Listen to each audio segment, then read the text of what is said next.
இந்த சிறுபான்மை பெரும்பான்மை இருக்கிறதே, நான் மதம் சார்ந்தே பேச மாட்டேன். இந்த நாட்டில் உண்மையிலேயே யாரு பெரும்பான்மை, யாருடைய ஆட்சி நடக்க வேண்டும்? இந்த நாட்டில் உண்மையிலேயே பெரும்பான்மையினர் யார் என்று சொன்னால் ஏழைகள் தான் பெரும்பான்மையினர். அந்த ஏழைகளுக்கான ஆட்சி நடக்கிறதா? அதுதான் எங்களுடைய கேள்வி. நீங்க இந்த ஏழைகளுடைய ஆட்சி இல்லை என்பதற்காகத்தான் நீங்கள் செயற்கையான பெரும்பான்மைகளை மக்கள் மத்தியிலே சித்தரிக்கிறீர்கள், மதம் சாதி என்று. உலகத்தில் எந்த நாட்டிலாவது indirect tax, direct tax. Direct tax என்ன? வருமான வரி. இன்டைரக்ட் டாக்ஸ் என்ன? பொருட்களுக்கு நாம் கட்டுகிற வரி. உலகத்தில் எல்லா நாடுகளிலும் எப்படி என்று சொன்னால் டைரக்ட் டாக்ஸ் தான் அதிகமாக இருக்கும். வருமான வரி வசதியானவன் செல்வந்தன் அவன் தான் அதிகமாக வரி கட்டணும். தீப்பெட்டி வாங்குறவன், சோப்பு வாங்குறவன், ஒரு சட்ட துணி வாங்குறவன், பால் வாங்குறவன், தயிர் வாங்குறவன், 5 கிலோ அரிசி வாங்குறவன் அவன் கையில் வாங்குவதுதான் இன்டைரக்ட் டாக்ஸ், அதான் ஜிஎஸ்டி. எனக்கு வருத்தம் எல்லாம் வைகை செல்வன் மேலதான் இருக்கு. அப்படி சொல்லல, அவர் சொந்த செலவுல சூனியம் வச்சுக்கிறாருன்னு நான் வருத்தப்படுறேன். எந்தைக்காவது நாடாளுமன்றத்தில் ஒரு நிதி அமைச்சர் உங்கள் தமிழ்நாடுன்னு சொல்லியிருக்காங்களா? அவங்க யாரு? இந்தியாவுக்கு தானே நிதி அமைச்சர். இந்தியாவிலே மாநில கட்சிகளே இல்லாமல் செய்வோம் என்று பாஜக தலைவர் பேசுகிறாரே, அவருக்கு நீங்கள் வால் பிடிக்கிறீர்களே, நாளைக்கு உங்களுடைய எதிர்காலம் எப்படி இருக்கும்? நான் அதிமுக மிக செழிப்போடு மிக வளமையோடு ஆரோக்கியமான கட்சியாக இருக்க வேண்டும் என்று நான் மனப்பூர்வமாக விரும்புகிறேன். உங்களுக்கு தெரியாது, நான் எம்ஜிஆர் அவர்களை அருகில் இருந்து பார்த்தவன். எம்ஜிஆர் அவர்கள் நோய்வாய்ப்பட்டு இருந்த போது எங்கள் அண்ணன் இந்திரா காந்தி ஓடி வந்து அவரை தூக்கி துடைத்து தனி விமானம் எடுத்து அத்தனையும் தட்டி தகர்த்து அமெரிக்காவுக்கு அனுப்பிய காட்சியை நான் பார்த்தேன். எங்கள் தலைவர் ராஜீவ் காந்தி அவர்கள் எம்ஜிஆர் அவர்கள் பேசுகின்ற போது வாய் திக்குகின்ற போது ஓடி சென்று மைக்கை உயர்த்தி கொடுத்து பேசுங்கள் என்று கட்டியோடு அனைத்த காட்சியை நான் பார்த்தேன். அதிமுக இருக்க வேண்டும், ஆரோக்கியமான கட்சியா இருக்கணும்னு நினைக்கிறேன். மாநில கட்சிகளே இருக்கக்கூடாது. மாநிலங்களை காலனிகளாக மாற்றுவோம்.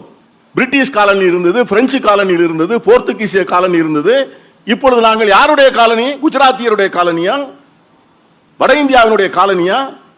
299 பேர் நெய்வேலி கார்பரேஷனுக்கு இன்ஜினியர்கள் எடுக்கிறீர்கள், ஒருவன் கூட தமிழன் இல்லையே. என் அருமை நண்பர் சிபிஆர் கேட்க மாட்டாரா?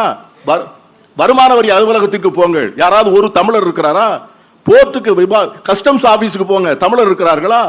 வங்கிகளுக்கு போங்க, தமிழர்கள் இருக்கிறார்களா? ஏழை எளிய மக்களை கொடுமைப்படுத்துவதற்கு ஒரு அளவு வேண்டாமா? செத்த மாட்டு தோலை உரிக்கின்றவனை உயிரோடு எரிக்கின்ற போது இந்த பிரதமர் ஒரு வார்த்தை வருத்தப்பட்டாரா? அவனுக்கு வேற தொழில் கிடையாது. செத்த மாட்டு தோலை உரித்துத்தான் அவன் தொழில் வளர்க்க வேண்டும்.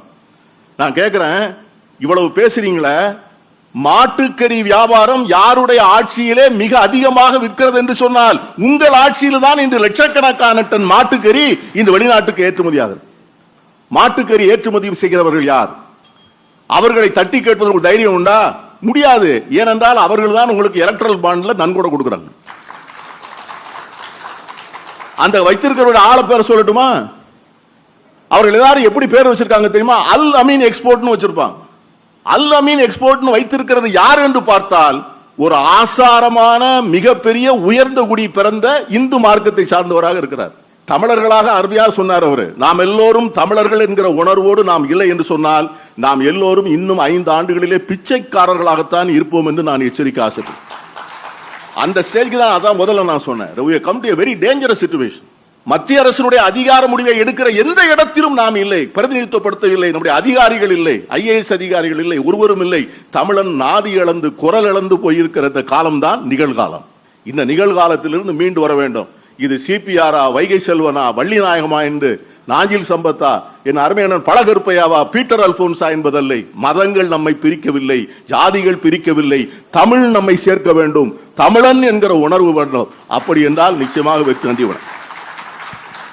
நன்றி திரு பீட்டர் அல்போன்ஸ். ரொம்ப ஆத்மா